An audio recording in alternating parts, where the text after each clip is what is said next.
창세기 1장에서 하나님께서 이 세상을 창조하신 내용이 나오지요. 그런데 창세기 2장에 들어가면 하나님께서 이 아담과 하와 사람을 만든 이야기가 시작이 되는데요.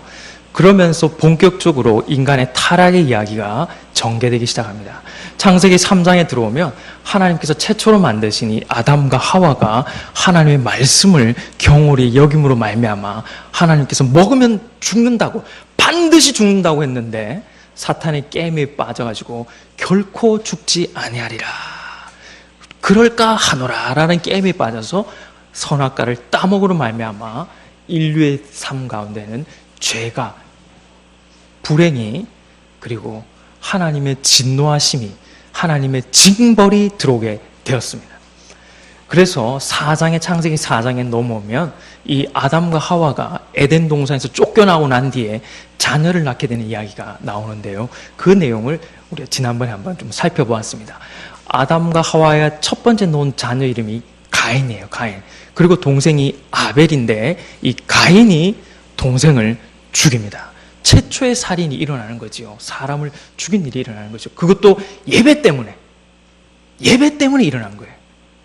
하나님께 이 동생이 더 많은 사랑을 연락받으니까 형이 그걸 참지 못해서 동생을 죽이게 되는 내용이 4장에 나옵니다. 그러므로 말미암아 그 이후에 가인의 자손들이 나오는데요. 가인의 자손들이 전부 다 엉망으로 살게 되는 내용이 쭉 나오는 거예요. 그래서 그런 말씀을 드렸습니다. 이 가인이 하나님 곁을 떠났더니, 멀어졌더니 그의 삶이 두려움에 찾아오고, 그의 후손들도요, 하나님이 없으니까 공허한 거예요. 그러니까 물질을 많이 찾게 되고, 쾌락을 찾게 되고, 사람을 함부로 다루게 되고, 무기를 만들어서 전쟁을 하게 되는 등 불행한 일들이 쭉 이어지는 게 이 창세기 4장에 이어집니다. 그러다가 창세기 5장에 넘어오면 하나님께서 새로운 일들을 이제 이루시는데요.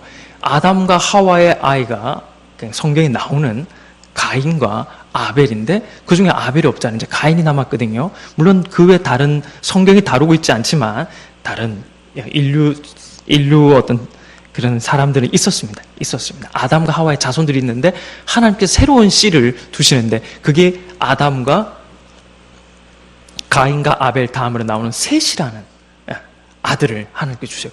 요 가문에서 새로운 사람들이 퍼져나오고, 이 셋의 가문에서 누가 나오냐? 예수 그리스도가 오세요. 이 가문에서 오시는데 이 셋의 이야기가, 셋의 가문의, 가인의 가문들은 너무너무 불행한 이야기들이 너무 많은데 부인을 2명을 두고 사람을 죽이고 그랬는데 이 셋의 가문은 이와 다른 이야기들이 쭉 나오는 게 오늘 우리가 봤던 이 창세기 5장에 나오는 내용들입니다. 이 창세기 5장을 읽어보면 여러 가지 단어들이 많이 나오는데요. 읽지는 않지만 쭉 살펴보면 많이 나오는 단어가 2단어가 많이 나와요. 많이 나오는데 성경에서 반복하고 있다는 것은 이 중요하다는 거예요. 반복하고 있다는 것은 중요하다는 말이거든요. 전에 우리 목사님께서 말씀하신 기억하라. 그럼 중요한 거예요. 중요한 거예요. 성경에서 단어를 반복하는 것은 중요한 건데 오늘 이 창세기 5장에 어떤 단어가 많이 반복되냐면 여러분 성경을 얼핏 봐도 나오는데 계속 낳았다는 말이 계속 나와요. 낳았다. 누굴 낳았다. 낳았다는 이야기가 많이 나오는데 낳았다. 이걸 뭘 말하냐면 그만큼 사람들이 계속 태어나는데 이것은 하나님의 신실하심을 보여주는 거예요. 우리 인류가 타락했지만은 하나님의 약속은 계속해서 이어지는 거예요. 우리 같으면, 아니 저 같으면 확 다 쓸어버리고 다시는 피조세계를 안 만들 것 같은데 하나님 그렇지 않다는 거예요. 선악과 따먹은 이후에도 하나님께서 아담과 하와 죽이지 않거든요. 죽이지 않으시거든요. 계속 가인 안 죽이십니다. 하나님 안 죽이세요. 하나님의 약속은 뭐냐? 창세기 1장 28절에 생육하고 번성하게 하는 이 하나님의 약속은 계속 이어지는 거예요. 그래서 창세기 5장도 보여주는 겁니다. 타락함에도 불구하고 죄가 많음에도 불구하고 하나님께서 이렇게 하겠다는 약속은 계속 이어지는 거예요. 그래서 이 낳았다라는 말씀이 계속 나옵니다. 또 뭐가 계속 반복되고 나옵니까? 네, 죽었더라는 말이 계속 나와요. 죽었더라. 죽었더라. 이 하나님께서 말씀해 주시고 싶은 게 있는 거예요. 죽었더라. 여러분, 성경은 여기 하나님 말씀인데 얼마나 하나님께서 우리에게 주시고 싶은 말씀이 많겠습니까? 많다고요. 우리에게 가르쳐주고 싶은 게 너무너무 많거든요. 그런데도 불구하고 계속해서 죽었더라, 죽었더라, 죽었더라 계속 반복하고 있는 거예요. 왜 그러냐? 죽음을 통해서도 하나님께서 우리에게 알기를 원하시는 비밀이 있는 거예요. 그게 무엇이냐? 저와 여러분은, 우리 사람은 죽을 수밖에 없다는 거예요. 죽을 수밖에 없다는 거예요. 잘난 사람이든 못난 사람이든, 많이 배우든 적게 배우든, 부하든 가난하든, 미국 사람이든 아프리카 사람이든 다 죽는다는 거예요. 성경이 밝혀놓은 거예요. 우리 다 죽는다는 거예요. 사람은 다 죽는다는 거예요. 그래서 우리 성도들은 이 죽음에 대해서 잘 알아야 됩니다. 죽음은 멀리 있는 게 아니에요. 우리는 어떻게 보면 하루하루 어떻게 보면 죽음을 향해 가는 거예요. 그게 언제인지 모르지만 하루하루 더 가까워지는 거죠. 물론 그렇게 부정적으로 생각할 필요는 없습니다. 주님 오실 날이 더 가까이 온다 이렇게 생각하면 되지만, 그래도 잊지 말할 것은요, 저와 여러분은 죽습니다. 우린 죽어요. 저는 이 부교육자 생활을 하면서 제가 앞에 있었던 교회가 우리 구남교회를 개척했던 양정교회에서 제가 부교육자로 있었는데요. 양정교회도 나이 드신 분이 참 많아요. 그리고 또 제가 이 구남교회 오기 전에 있었던 교회는 부산진 교회라고, 그 교회는 우리 부산에서 제일 먼저 세워진 교회예요. 126년입니다. 4대가 거의 4대째 교회 나오시는데, 그러다 보니까 나이 드신 분이 참 많아요. 교구 사역을 하다 보니까 참 장례를 많이 치렀어요. 양정교회도 그렇고 부산진 교회도 참 장례를 많이 치렀습니다. 조금 과장하자면 한 100번 정도는 제가 장례를 집례하거나 조문하러 가거나 했어요. 장례를 참 많이 치렀어요. 그 장례를 치르면서 드는 생각이 있습니다. 뭐 몇 가지 조금 장례 있었던 일을 좀 말씀드리면, 영락권에서 화장을 하러 왔는데, 화장을 하고 이제 유족 가족들 친구들하고 이렇게 오셨어요. 한 50대 초반, 40대 후반, 50대 초반의 여성분이 돌아가셨어요. 그분은 교인은 아니었는데 집사님이 누님이셨는데 교회에 장례를 좀 의뢰하셔가지고 교회에서 장례를 했는데, 근데 화장을 하고 나오는데 뼈가, 여성분인데 뼈가 너무, 좀 이런 말씀이 죄송하지만은 뼈가 너무 작은 거예요. 이렇게 좀 뼈가 어느 정도 나와야 되는데 너무 뼈 개수가 너무 적어요. 그리고 같이 위로하러 왔던 친구분들이 너무 예뻐요. 너무 예쁘신 거예요. 예쁘신 거예요. 그래서 이제 나중에 다 장례 이렇게 하고 여쭤봤어요. 어떻게 이렇게 다 친구분들 예쁘시냐고 물어봤더니 하시는 분이, 돌아가신 분이 무용과 출신이래. 무용을 이렇게 하신 분되니까 몸이 허리도, 저는 사실 본 적이 없어요. 이번에 장례 치료 이렇게 하면서 이제 만난 거라서 아주 가냘픈 몸매를 가졌대요. 무용을 전공했으니까. 그런 분을 장례를 치른 것도 좀 기억이 나고요. 또 권사님 한 분이 돌아가셨는데 주일날 맛있게 식사도 하셨는데 저녁에, 그분이 대연동에 사시는데 혼자 사세요. 그러니까 아들만 4명 두셨는데 혼자 사셨는데, 그 권사님께서 화장실에 갔다가, 화장실에서 그 슬리퍼 있잖아요. 이거 참 여러분 조심해야 돼요. 저도 저희 부모님한테 말씀드리는데, 화장실 들어가는데 슬리퍼를 신고 하다가 미끌려가지고 바닥이 미끄럽잖아요. 물이 고였으니까. 이 권사님이 초등학교 선생님 출신이고 수영로 교회에서 경로대학 일본어로 막 가르쳤어요. 엘리트입니다. 엘리트세요. 그런데 욕실에서 그 슬리퍼가 미끄러져가지고 넘어지는데 그게 문하고 부딪혀가지고 뇌출혈이 온 거예요. 뇌출혈. 그 와중에도 이 가족들이, 아들이 이야기를 하는데, 그 와중에도 이 권사님이 이제 집에 아무도 없잖아요. 그러니까 전화를 빨리 해야 되니까 1번 단축번호를 딱 눌러서 아들한테 간 거예요. 전화번호 따르릉 하는데 그때 딱 권사님 가신 거예요. 머리에 피가 막 고였으니까 가신 거예요. 그러니까 아들이 분명히 엄마 전화가 들어왔는데 안 받으니까 겁이 나가지고 집에 왔더니 엄마 쓰러져 있는 거예요. 그래가지고 급히 옮겨가지고 동의의료원, 거기가 뇌 쪽은 잘하거든요. 거기 갔었는데 벌써 혼수 상태에 하셔가지고 화요일날 혼수하셔가지고 목요일날 장례를 치렀거든요. 끝냈거든요. 그렇게 참 돌아가신 분도 있었고, 또 한 분은 권사님이신데, 제가 장례 치르면서 해운대 백병원에서 장례 치렀는데요. 해운대 백병원에 특실이 있습니다. 특실이 있는데, 특실에 앉을 자리가 없을 만큼 위로하는 사람들은 엄청 많이 왔습니다. 엄청 많이 왔어요. 왜 많이 왔냐면, 이 권사님께서 사랑을 참 많이 베푸셨어요. 권사님께서 용호동에서 조금 부유하셨거든요. 부유하신데, 집에 가면 집에서 화장실에서도 광안대교 보여요. 전망이 너무 좋은 아파트 사시는데 경제적이 좀 되시니까 많이 베풀고 사셨어요. 그분한테 사랑을 안 받은 사람이 없어요. 교회 안에서. 병원에 입원하면 다 찾아가고 새 가족 다 신방하시고 은퇴했는데도. 근데 이분께서 남편분하고 노포동에 장에 갔다가 그 주차 타워에 주차하다가 차가 급발진해가지고 3층에서 차가 떨어진 거예요. 그래가지고 남편분은 사셨는데 부인 권사님이 그 자리에서 돌아가셨어요. 이게 토요일날 토요일날 돌아가신 거예요. 그러니까 그날 토요일 저녁에 담임 목사님하고 저하고 백병원 갔더니 벌써 권사님 돌아가신 거예요. 돌아가시고. 그러니까 남편분은 모르시고 부인이 돌아간 걸 모르시고. 주일날 왔더니 교회가 난리가 난 겁니다. 이게 돌아가셔가지고. 다 울고요. 전 교인이 거의 다 조문 당했습니다. 거의 당했어요. 장례를 그렇게 치는 것도 좀 기억이 납니다. 요 부민동에도 한 분 사셨는데, 요 부민병원 쪽에도 한 분 사셨는데, 초등학교 선생님이신데, 그분 돌아가셨어요. 암으로 돌아가셨는데, 그 상주가 아들, 딸밖에 없어요. 결혼을 안 했어요. 그러니까 너무 안타까운 거예요. 상주가 총각 처녀가 딱 상주가 되니까 뭐 어떻게 할 수가 없더라고요. 너무 참 안타깝더라고요. 그런 장례도 있었고요.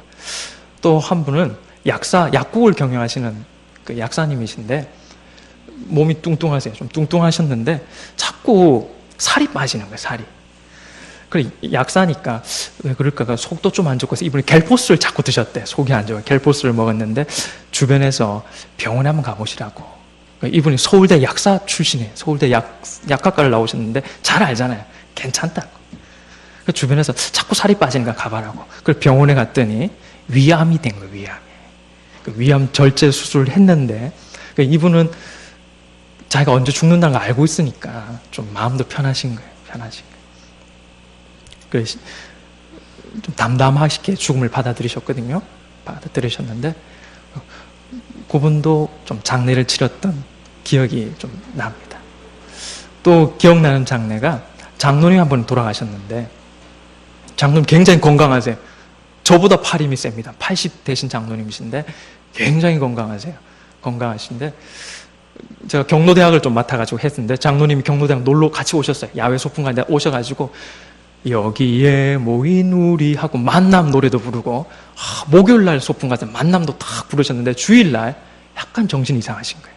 치매가 오신 거예요. 4월 달에 치매 오셔가지고, 그 다음 병원에 이제 입원하셔서 침례병원, 해운대 백병원, 또 저기 만덕에 있는 요양병원, 또 금정에 있는 또 요양병원 계속 옮겨가시다가 돌아가셨는데 너무너무 건강하셨습니다. 장로님. 겨울도 집에 보일러를 안 떼요. 보일러를 안 뗄 만큼 건강하셨는데 한 번에 그냥 가시더라고요. 한 번에 참 가시더라고요. 여러 장례를 치르면서 드는 생각이 있습니다. 드는 생각이. 장례를 치르면서 죽음을 보면서 드는 생각은, 예수 잘 믿어야 되겠다. 예수 잘 믿어야 되겠다. 그 생각하게 됐어요. 히브리서 9장에 보면 이런 말씀이 있습니다. 사람이 한번 태어나서 죽는 것은 하나님이 정해놓은 거다. 그리고 죽음 이후에는 심판이 있다는 거예요. 예수 잘 믿어야 되겠구나. 그래서 마가복음 16장에 그 말씀이 있습니다. 믿고 세례를 받는 자는 구원을 받을 것이요 믿지 않는 자는 정죄를 받는 것이라. 예수 잘 믿어야겠구나. 우리 죽을 수밖에 없으니까 죽기 전에 예수 잘 믿고 가야 되겠구나. 그런 생각도 해볼 거예요. 또 장례 치르면 가서 저도 위로하고 말씀도 전하지만 그런 생각도 합니다. 나도 아들인지라 언젠가 나도 저 상주의 자리에 내가 서게 되겠구나. 언젠가는 내가 지금은 권사님 어머니 천국 가셨습니다. 하늘 소망 품으십시오. 하지만 언젠간 내가 저기에 완장 차고 상주로 있을 수도 있겠구나. 부모님께 잘해드려야지. 그런 생각도 하게 됐고요. 또 사랑하며 살아야 되겠구나. 남 미워하고 다투고 훅 가요, 훅 가. 그럴 필요가 없어요. 그럴 필요 없어요. 사랑하면서 살아야 되겠구나. 또 베풀면서 살아야 되겠구나. 베풀면서 다 못 지고 갑니다. 염할 때 봐요. 수익 주머니 없어요. 다 놔두고 가는 거예요. 다 놔두고 가는 거예요. 좀 베풀고 살면 좋은 거예요, 좋은 거.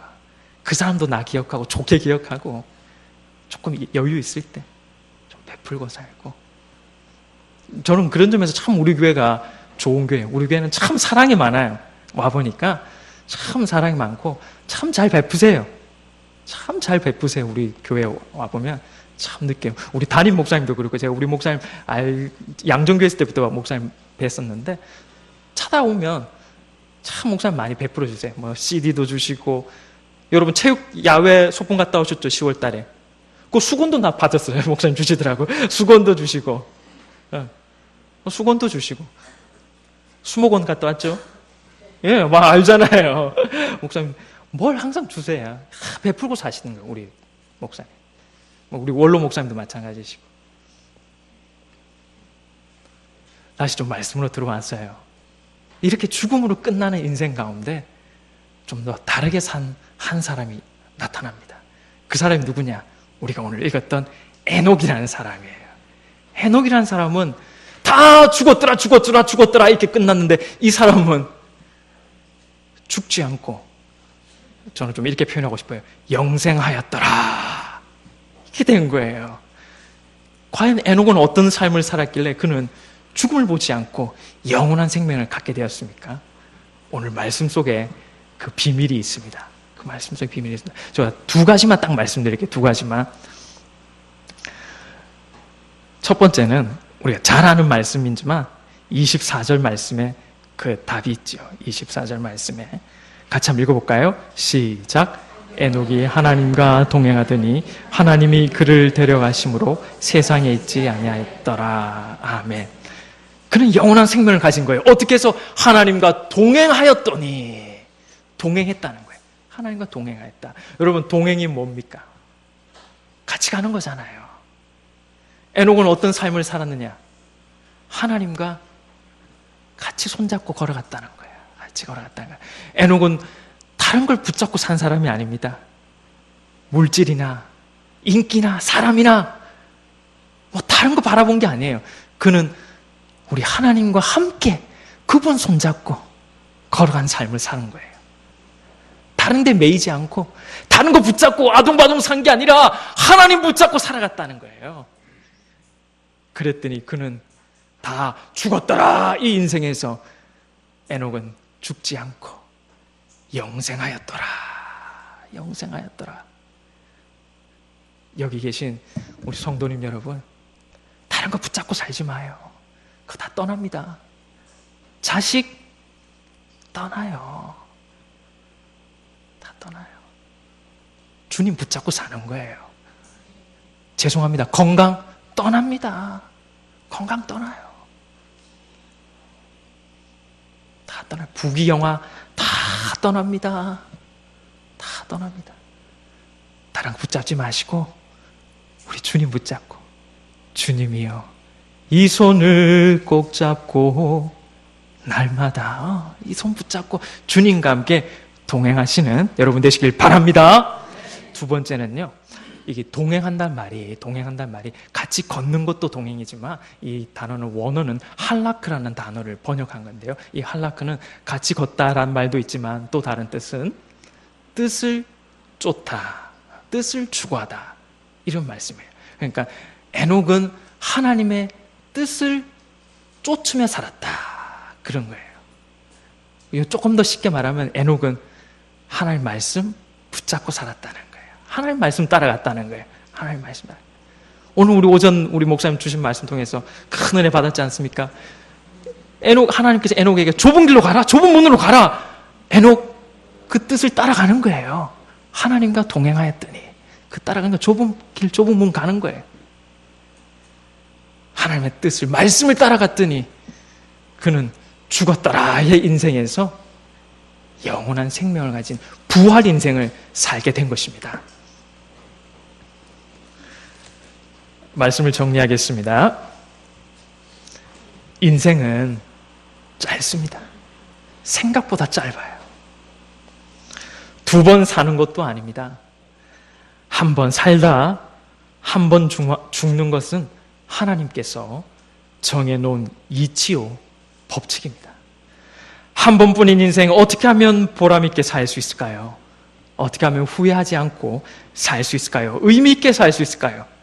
하나님과 동행하는 삶을 살아야 될 줄로 믿습니다. 하나님을 따라가야 합니다. 하나님의 뜻을 추구해야 합니다. 세속적인 가치관과 세상을 사랑하는 마음을 추구해서는 안 됩니다. 그러면 죽었더라 라는 것으로 끝이 납니다. 에녹처럼 하나님과 교제하며 하나님과 동행하며 그분의 말씀을 따라 삶으로써 이 땅에서도 승리하시고 영원한 천국에서 영생하시기를 바랍니다. 아멘. 기도하겠습니다. 하나님 아버지, 짧은 인생, 유한한 인생 우리는 어떻게 살면 좋겠습니까? 오늘 말씀을 통하여 주님 가르쳐 주셨나이다. 좁은 길로, 좁은 문으로 걸어가겠습니다. 주님 손 붙잡고 주님과 동행하겠습니다. 주님의 뜻을 따라가겠습니다. 그러한 우리 성도님들 다 되게 하여 주시옵소서. 예수님의 이름으로 기도하옵나이다. 아멘.